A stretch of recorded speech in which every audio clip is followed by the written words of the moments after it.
Let's listen. Certain dates echo throughout history, including dates that instantly remind all who have lived through them where they were and what they were doing when our democracy came under assault. Dates that occupy not only a place on our calendars, but a place in our collective memory.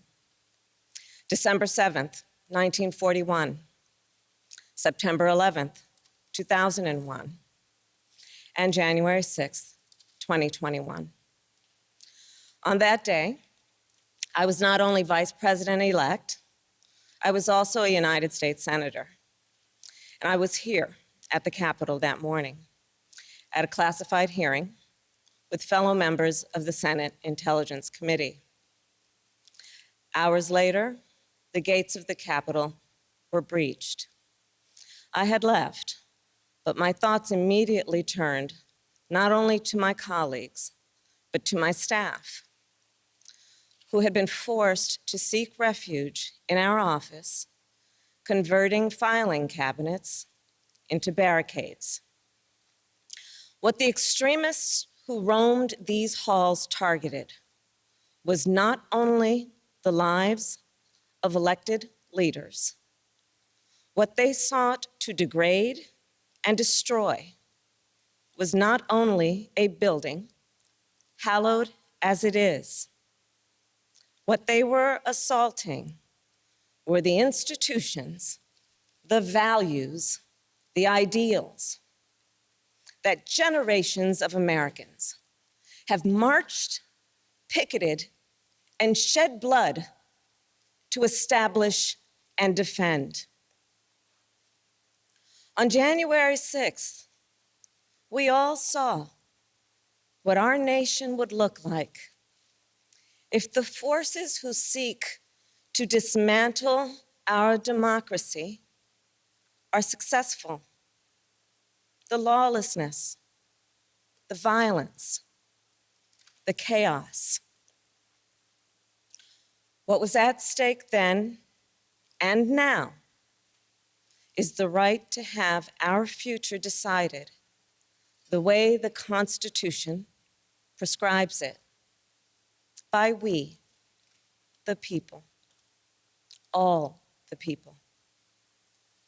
We cannot let our future be decided by those bent on silencing our voices, overturning our votes, and peddling lies and misinformation, by some radical faction that may be newly resurgent, but whose roots run old and deep.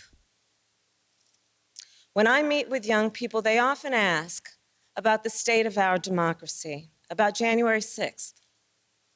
And what I tell them is January 6th reflects the dual nature of democracy, its fragility and its strength.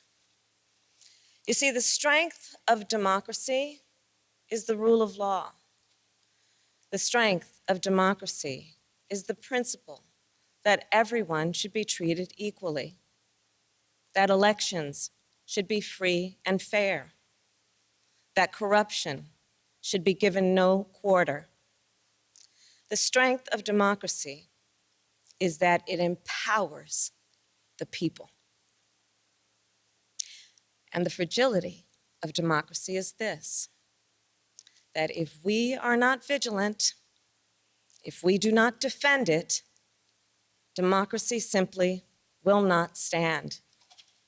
It will falter and fail.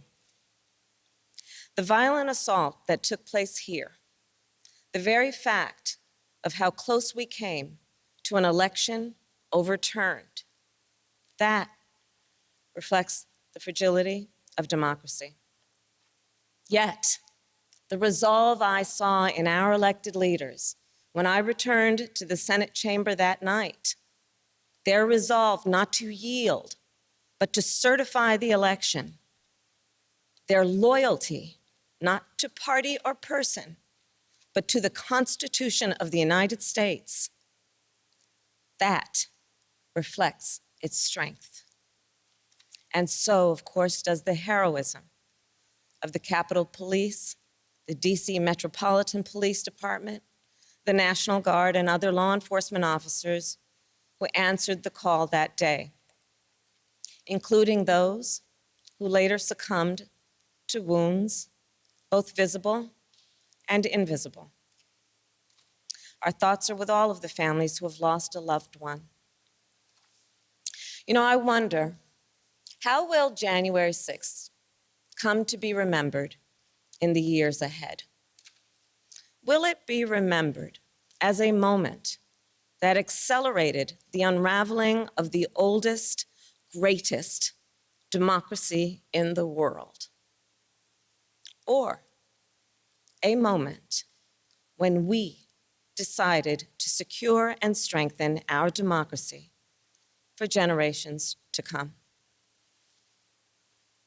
The American spirit is being tested. The answer to whether we will meet that test resides where it always has resided in our country, with you, the people. And the work ahead will not be easy. Here in this very building, a decision will be made about whether we uphold the right to vote and ensure free and fair elections. Let's be clear, we must pass the voting rights bills that are now before the Senate. And the American people must also do something more. We cannot sit on the sidelines. We must unite in defense of our democracy in order to form a more perfect union, establish justice, ensure domestic tranquility, provide for the common defense, promote the general welfare, and secure the blessings of liberty to ourselves and to our prosperity and posterity. That is the preamble of the Constitution that President Biden and I swore an oath to uphold and defend. And that is the enduring promise of the United States of America. My fellow Americans, it is my honor to introduce a public servant with the character and fortitude to meet this moment, a leader whose life's work has been moving our nation toward that more perfect union, President Joe Biden.